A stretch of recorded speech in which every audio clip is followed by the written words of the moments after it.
So we're continuing our study on the book of Judges, and we're going to start the epilogue, what I call part 2 today. And technically this was, or is supposed to be, the last teaching Sunday of the quarter, but because of the cold Mageddon delays that we had, and Marty Miller, who's teaching next quarter, very graciously offered to let me steal his first Sunday so I could finish out this series. So we're going to start the epilogue part 2 today, and we'll actually conclude that next Sunday. So thanks to Marty for that favor. Just a little bit of a recap. If you recall, our last discussion was in chapters 17 and 18 for Judges, and there we very briefly recapped on kind of that 3-part literary structure, just to kind of reorient us because we were moving into a different part of the book. Those 2 chapters cover the story of Micah, the Ephraimite, and his setting up of false religion in high places, and a little bit of a rebellion for a part of the tribe of Dan, where they left their allocated portion of the promised land and went and conquered someplace else that was easier. And thematically, we tied all of that to chapter 2, verse 10, which reminds us that after the whole generation had been gathered to their ancestors, another generation grew up who knew neither the Lord nor what he had done for Israel. So that really sets the tone for what we read and talked about last week. And that tone continues in the chapters that we're going to talk about today. And that part 1 of the epilogue records what I kind of consider a little bit of the fall of Israel. And it only took 2 generations, because if you remember, the Levite who agreed to be basically a false priest for a false religion, this illegal kind of priest for Micah, he was the grandson of Moses. So it wasn't like this was 300 years later towards the end of the cycle of Judges. This story took place near the beginning, and we'll see a similar concept today when we get into the material. So let's dive into today's lesson. And there's some really tough topics. There are some really brutal, violent aspects to this story. And there's some things in this lesson that really, really bother me. It's a story of violent sexual abuse and murder, and that leads to Israel's first civil war. It's a story of savage justice, ungodly justice almost, for an unspeakable crime. It's a story of a tribe of Benjamin nearly being completely wiped out by their fellow Israelites.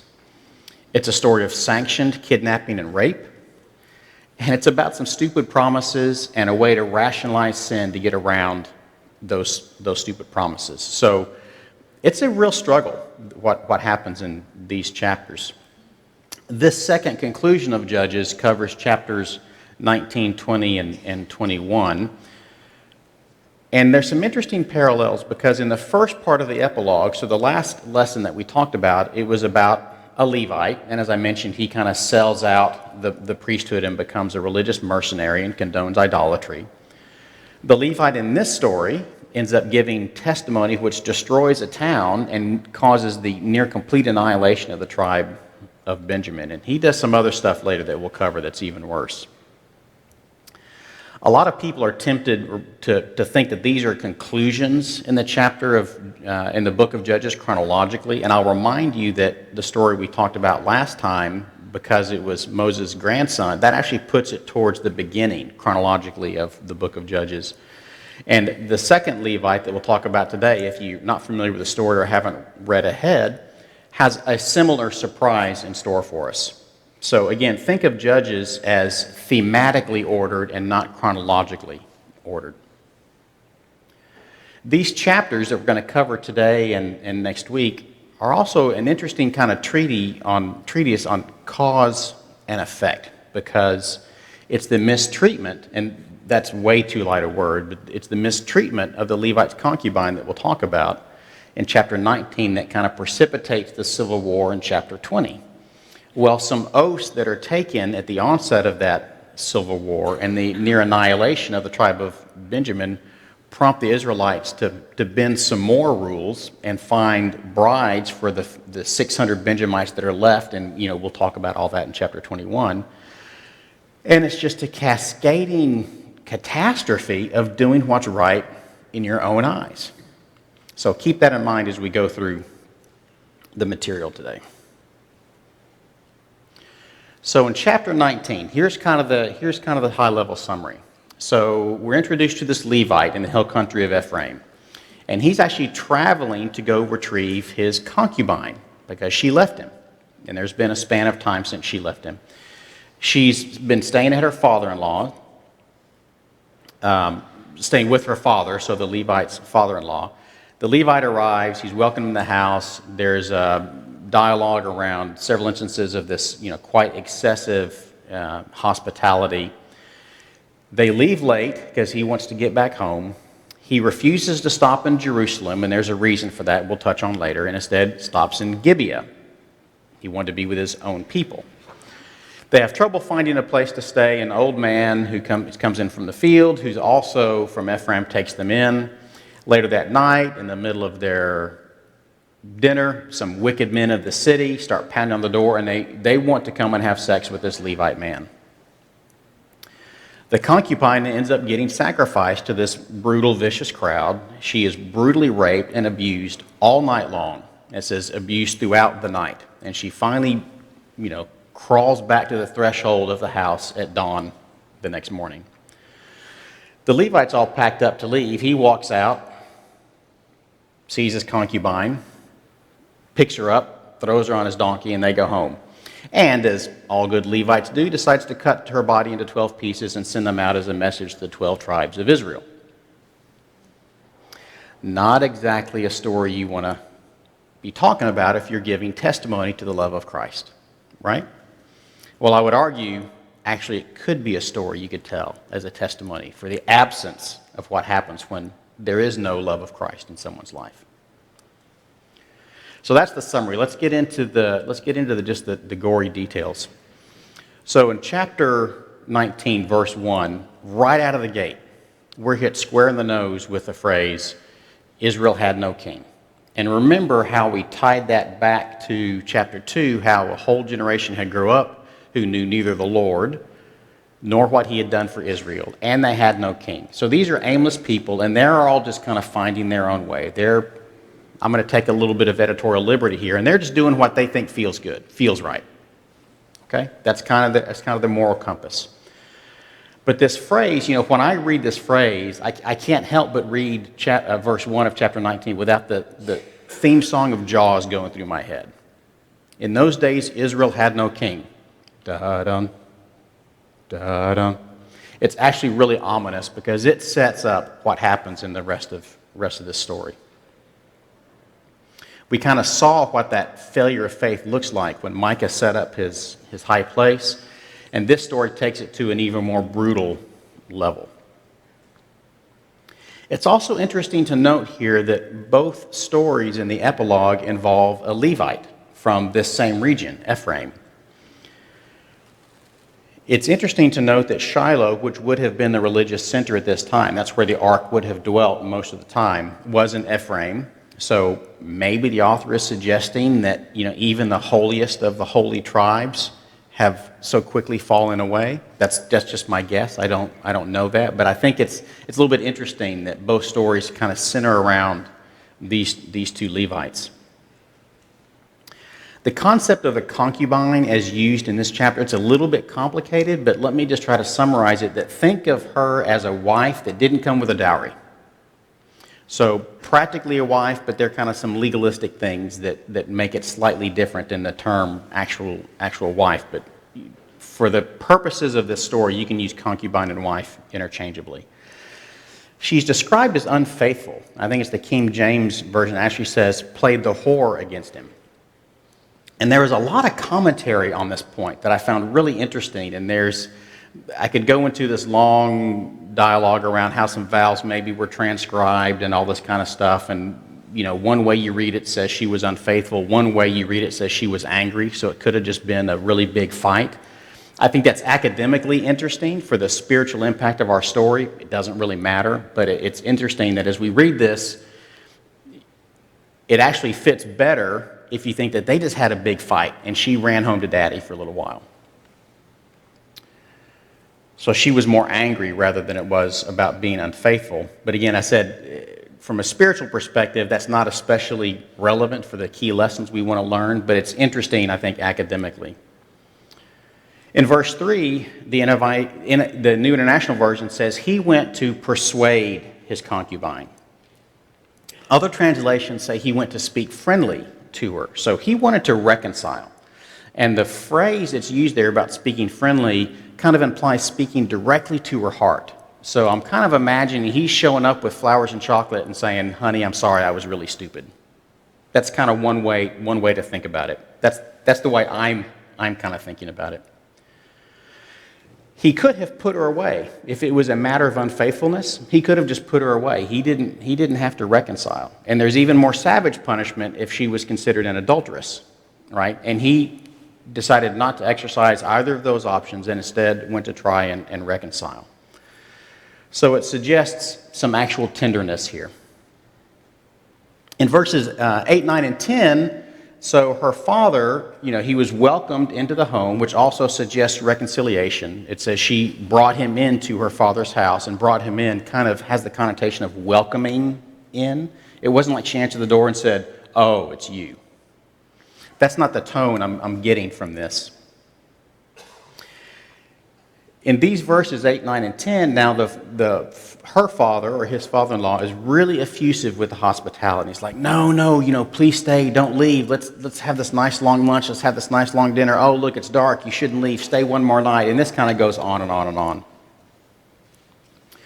But after a little while, the Levite either is driven by some other urgency, or he just is tired of his father-in-law, or wary of accepting too much hospitality and the obligation that may bring, or whatever, that even though the father-in-law continues to be insistent for them to stay, the Levite was determined to leave. And so it's actually late in the day, a couple of days later, and he's trying to make it back to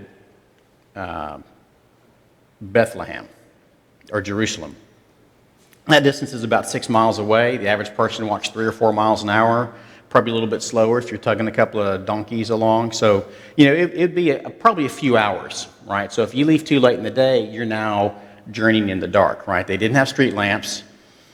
Animals would have been more of a threat. Bandits would have been more of a threat. So generally, you didn't want to be on the open road in the nighttime in this region. 11 through 14, the Levite is now talking with his servant about, well, it's getting dark, where do we stay? He didn't want to stay in Jerusalem. It was still called Jebus at that time because the Canaanites were still partially inhabiting Jerusalem. So the Levite wanted to go stay with his own people, right, assuming he would get better treatment.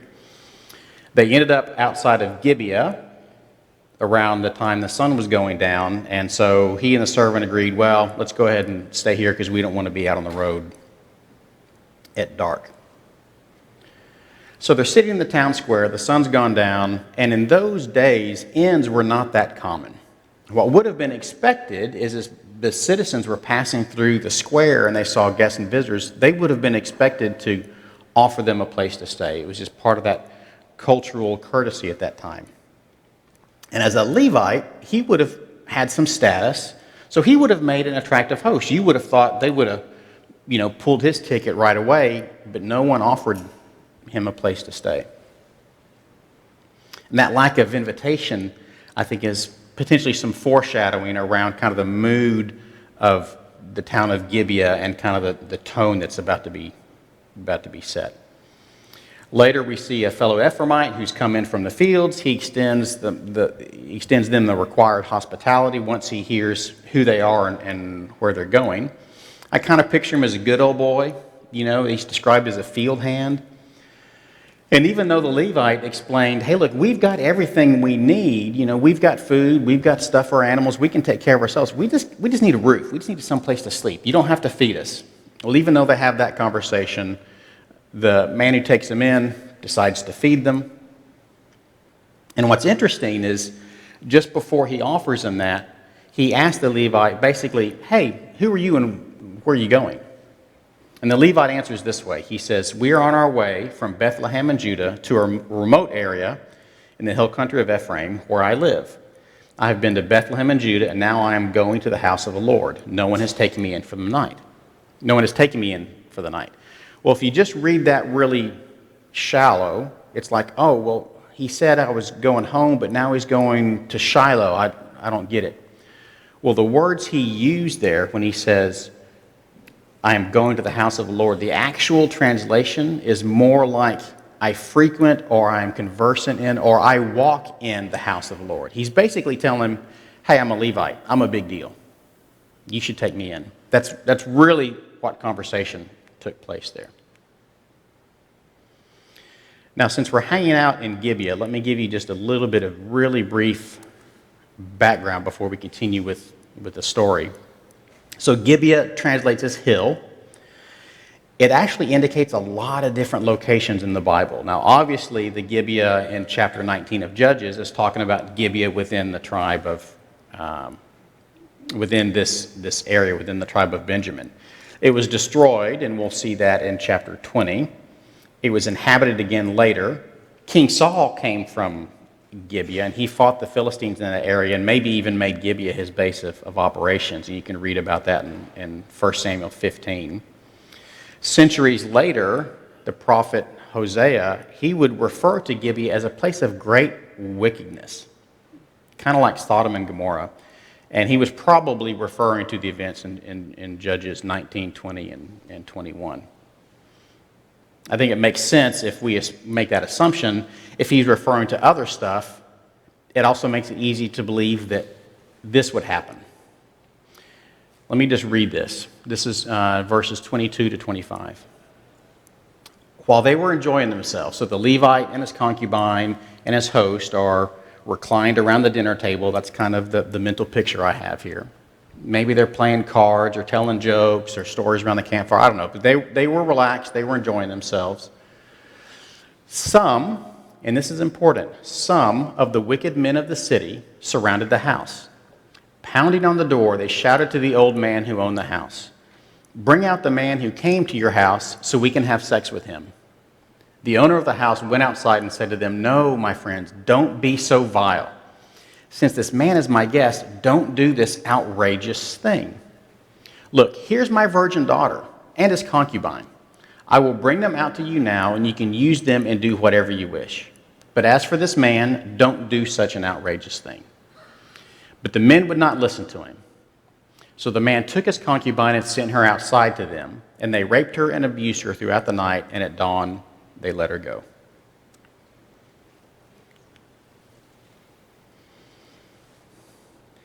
That's a really tough passage. That's a really tough passage.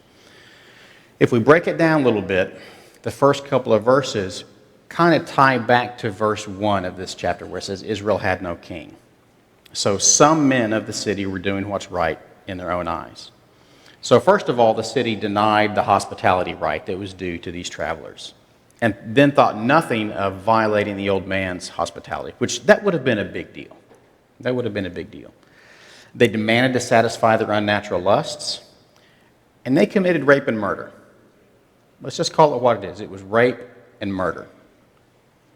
There's some obvious parallels to Genesis 19 in the story of Sodom and Gomorrah, and I think it shows just how far the tribe of Benjamin, and assumably all of Israel, had fallen in just 2 generations.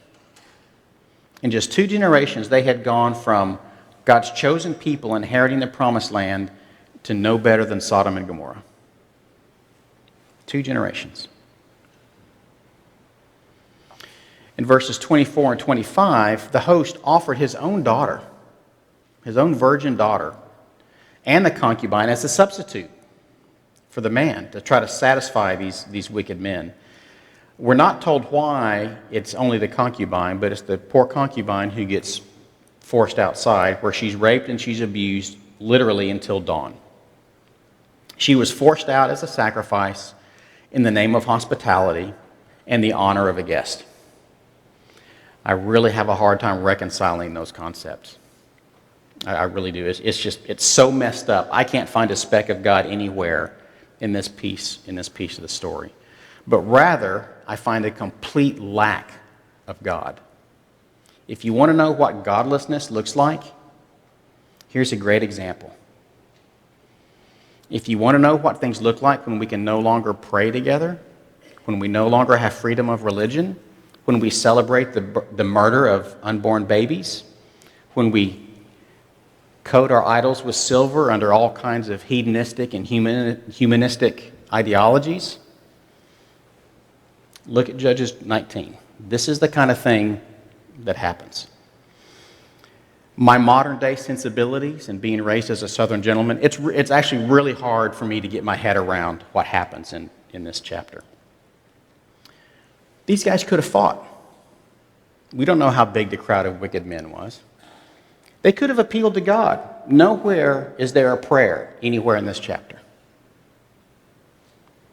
They could have called for the city guard. What was the ancient version of 911?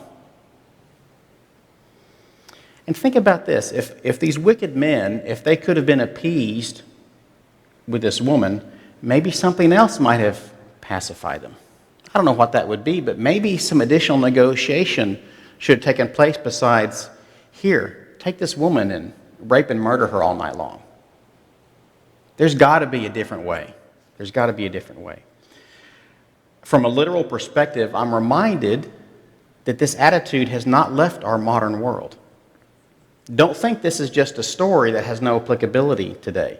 Next time you see a headline about honor killings, think about this story.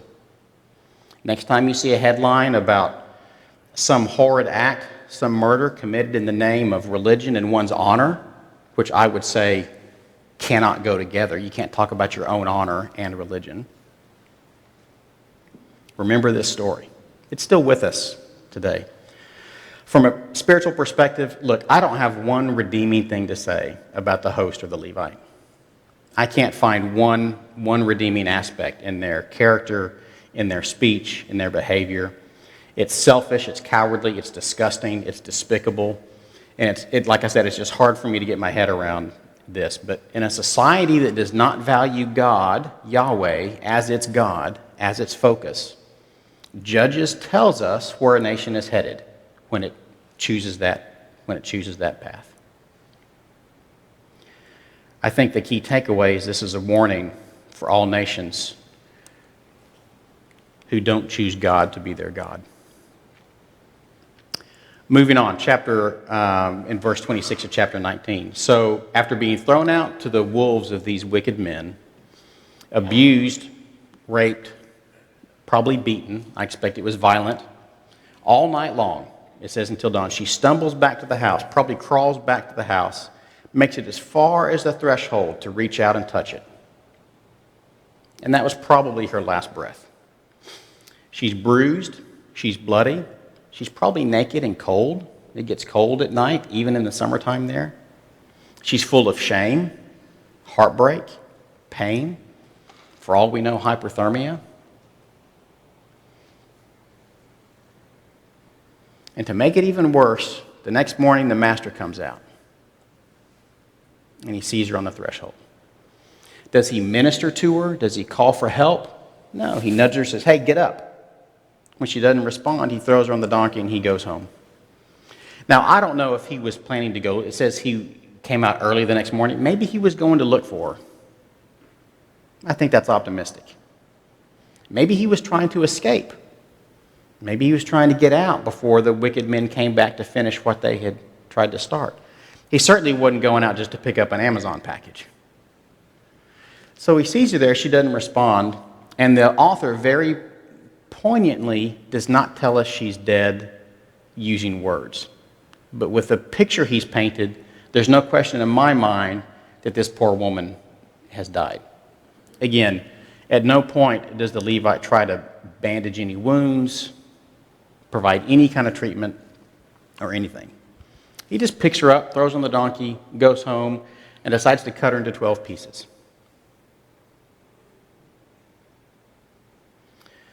So he goes home and he decides now, I need justice and I need help. I can't do it alone. So what am I going to do? I'm going to issue a rallying cry to the tribes of Israel. And maybe at this point we give the Levite a little credit. Maybe he is so horrified by what's happened, I hope he's embarrassed by being a coward. He's like, this is the worst thing that we've seen since we came into the Promised Land. I need justice. We have to right this wrong. And so he cuts her up into 12 pieces, and I won't go into the detailed descriptions. There are lots of ways to interpret that, whether it's the corpse, whether it's the bones only, blah, blah, blah. What matters is that pieces of this poor woman's body are sent with messengers to all the regions in the Promised Land to tell the story of what happened and to ask for help. The word used when he says cutting or dividing at the bone or cutting and dividing her body, it's a similar word that the Hebrews would use for dividing an animal sacrifice.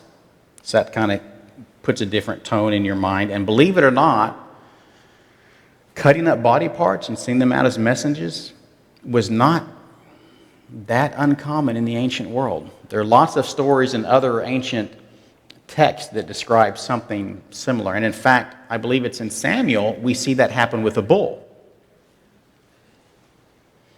Kind of gross, but maybe not as unusual as we think. He also knew, the Levite, that this would be a really effective way to garner support for his cause. Because in verse 30, we're told, everyone who saw it was saying to one another, such a thing has never been seen or done, not since the day the Israelites came out of Egypt. Just imagine, we must do something, so speak up.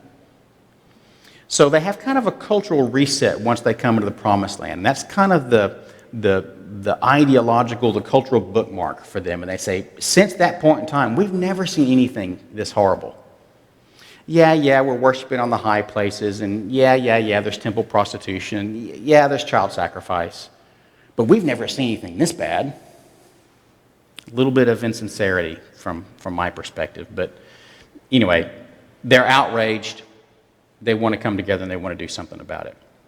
And I think that's the only redeeming aspect of this story, is that at least when the Israelites heard about it, they were outraged. They're absolutely outraged. Something was finally bad enough to generate a national moral outrage for them. And the Levite had gauged his compatriots very accurately. He knew how to get a reaction out of them. This kind of makes me wonder, what's it going to take in America for us to unify behind any kind of moral imperative? So we leave chapter 19 with this really encouraging story of rape and murder and cowardice, this kind of gruesome tale of this body being cut into 12 pieces. Chapter 20 now continues that story and tells us what happens next, right? Cause and effect.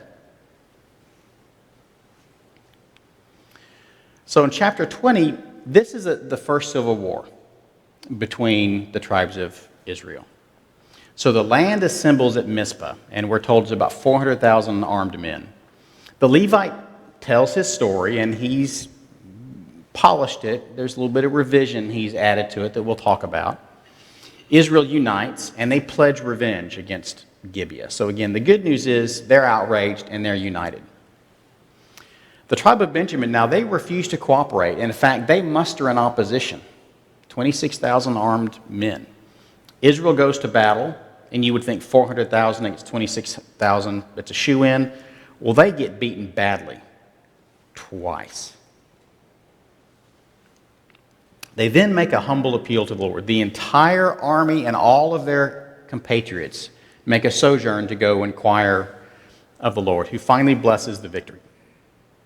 And they then wipe out nearly the entire tribe of Benjamin, except for 600 men who flee into a forest. And then Israel burns every town in the territory of Benjamin. Literally wipes them out except for 600 men. So let's break this down just a little bit. We're told that they gathered from Dan to Beersheba, and that's just a way to kind of say the entire land. So everybody showed up. We're also told that 400,000 armed men show up because, the Levite, he got the reaction he hoped for. He wanted massive, harmonious outrage. The whole nation was shocked. They were all energized to action. And so 400,000 armed Israelites show up at Mizpah. We could characterize this as a zeal for revenge or a kind of a righteous zealousy is one way to characterize it. Some commentators tried to view this as when they went into the promised land, there were 600,000, and now there are only 400,000. So they tried to describe it as a way to show the rapid decline.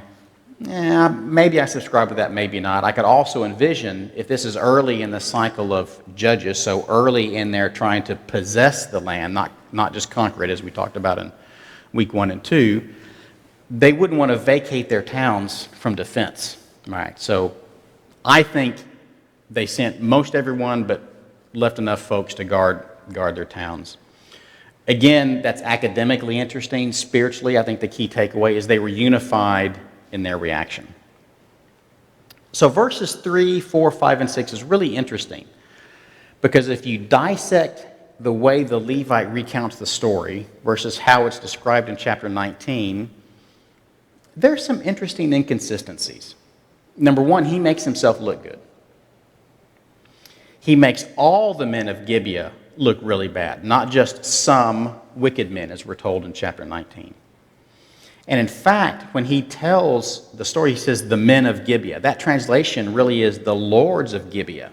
So when he tells the 400,000 people at Mizpah, he's not saying a rowdy crowd of drunken whoever's or whatever. He says the leaders of Mizpah came after me. They declared a holy war, is basically what he's telling these 400,000 mad dudes. He doesn't explain why he was even there to reclaim a runaway wife. He fails to mention that those who gather with evil intentions were offered a virgin daughter and his concubine if they would not harm him. He kind of leaves that out. He fails to inform him that it was probably he was probably the one who pushed her out the door. Imagine that. Imagine being that guy, pushing your wife out the door because like I said, I can't find one redeeming thing about his actions. It's a pretty selective and a little bit distorted account because he's amping up the crowd. He's pumping up the crowd. That's what he's doing. He's making himself look good. Hey, I'm the victim. I didn't do anything wrong. All I did was go stay in Gibeah. I didn't do anything. It's these evil people, the leaders of this town. They did all this kind of stuff. So based on the version they heard, the crowd's reaction is, it's predictable. It's completely understandable. They gathered together and, they were going to expunge this evil. They were going to go take care of this. Maybe they were thinking about Sodom. Maybe that was still in their storytelling and in their history. Maybe they were conscious of those stories. Maybe part of this reaction was, I didn't realize how far we have fallen away. We need urgent, dramatic action to kind of recover. So maybe there was some good thinking here. Maybe there were some pure motivations on the part of the 400,000. We're told in verses 10 and 11 that they gathered as one man, and in Hebrew that means kind of knit together like a club, right? So again, they were unified. They were all in agreement about what needed to come next.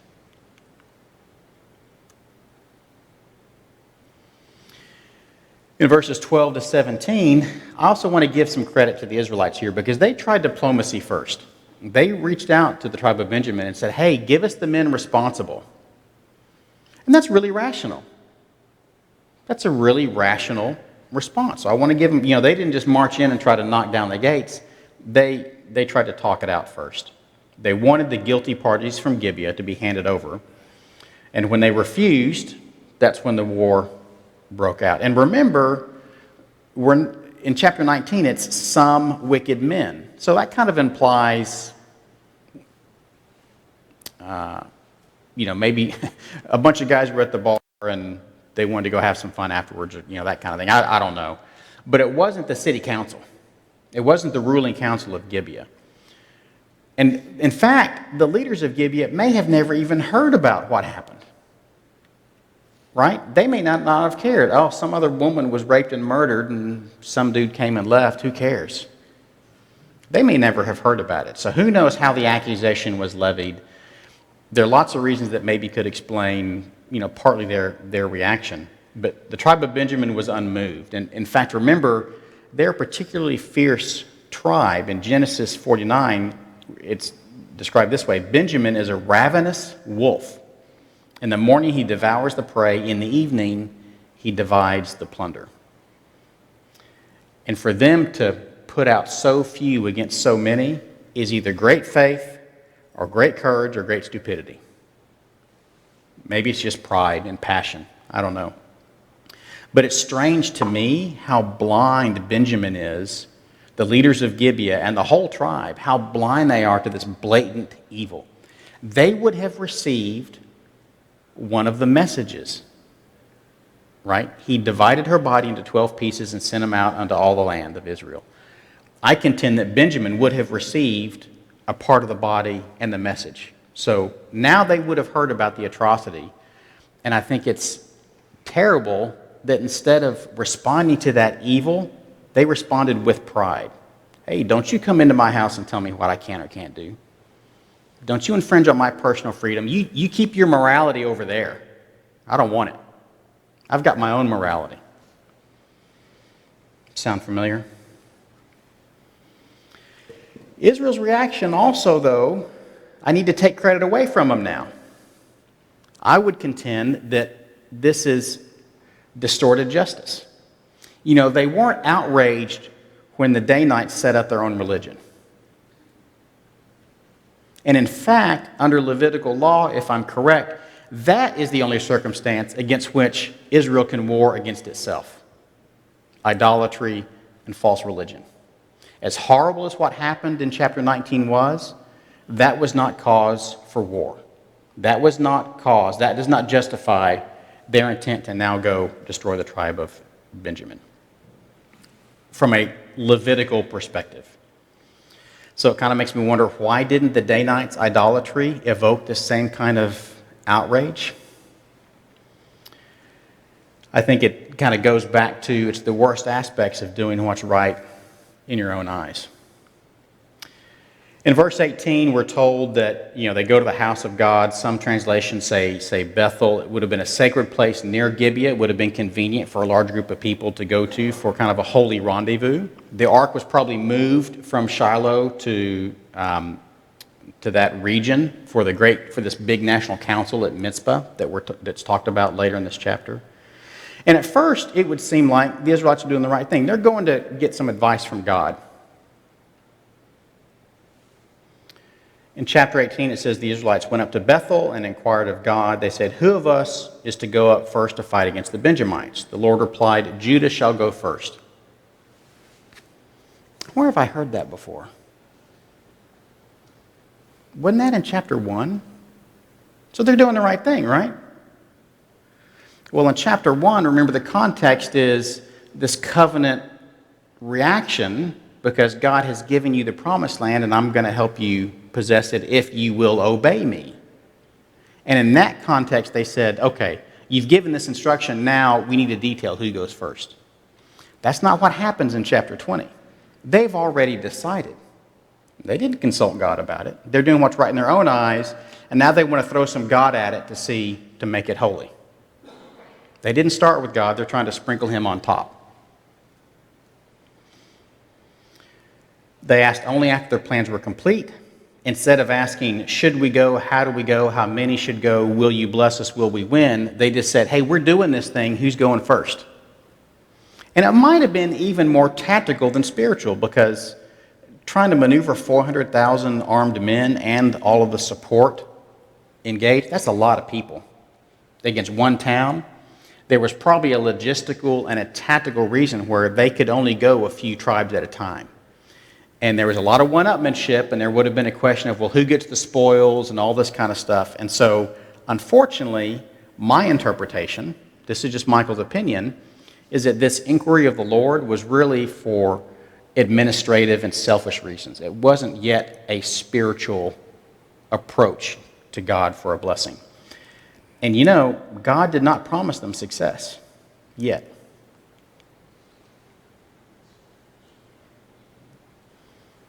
So I'm not going to spend a lot of time on the battles. You can read that for yourself later if you're interested. But all I'm going to say is they go into battle, and Benjamin wins the day twice. And remember, Benjamin have very skilled warriors. They're the left-handers. We read about Ehud. They have the special slings, and they're kind of an elite fighting force. They're unified. They're small enough to be easily commanded, and they're fighting against kind of this random assembly of 400,000 armed, angry dudes who are not necessarily cohesive, nor are they unified. So tactically, the defenders always have the advantage. They would have known the land. They were better trained. From a humanistic perspective, well, yeah, I can kind of get my head around 26,000 winning the day twice. And so we see this exchange where they lose, they go inquire of God, they go back, they lose again, and then they start to figure it out a little bit. So in verse 26, Israel humbles itself to the Lord, not just the army. Everyone went up. Everyone fasted. Everyone made burnt offerings for atonement, for forgiveness, and peace offering for thanks. So what's left of the 400,000 men and the companions, they all go from Gibeah. They all march back up to Bethel, which would have been about 20 miles. So think about a hard day's march, perhaps. And in verse 26 and 27, here's another mic drop, right? As if chapter 19 didn't leave you stunned enough. Here, I think, is what the author's building up to. When they make this humble appeal to the Lord, it's Phinehas, who is the high priest. And Phinehas is the grandson of Aaron. So here we are, another grandson of one of the founders of the covenant. And so that gives us a timestamp and tells us that this story would have happened around the same time as the story that we read about in chapters 17 and 18. So the manner of this asking is much more humble than before. And instead of asking who should go first, he asks, should we even do it? Hey, God, should we even be doing this? In other words, he leaves the entire matter to God's will. They truly sought God's guidance, finally. And after this humble approach, after this dedication, this atonement, God does promise success. And that also bothers me. Why would God have now blessed this? I can kind of get my head around the first couple of battles. He's like, guys, you really shouldn't be doing this, but, I'm going to let you learn the hard way. I told you, it's like teaching a little kid not to touch something hot, right? Mostly, they end up doing it at least once. Maybe that's what God was thinking. I don't know. It's Michael's opinion. But now, he's like, yeah, go back, and I will give you victory. So God's actually blessing this now. And I can only think that at this point it was Benjamin's determination to defend evil in the name of their own rights and passions and pride that God wanted to expunge. That's the only answer I can come up with. I'm really interested later if any of you have some more thoughts. I'd really like to hear that, but that's as far as I could get. And I am watching the time. Give me 1 or 2 more minutes here. So the chapter ends with a couple of accounts of the battle. It's the same battle, and it's told in 2 different accounts. Israel has a very elaborate plan. Here's some key points. 25,000 Benjamites are killed, maybe because Benjamin's a little overconfident after winning the first 2 battles. Israel gets smart. Instead of just relying on numbers, they actually now are going with God's blessing, and they have formed an actual plan, not just a mob. But a small group of 600 Benjamites do escape. And we'll talk about them next week as we conclude this story in the book of Judges.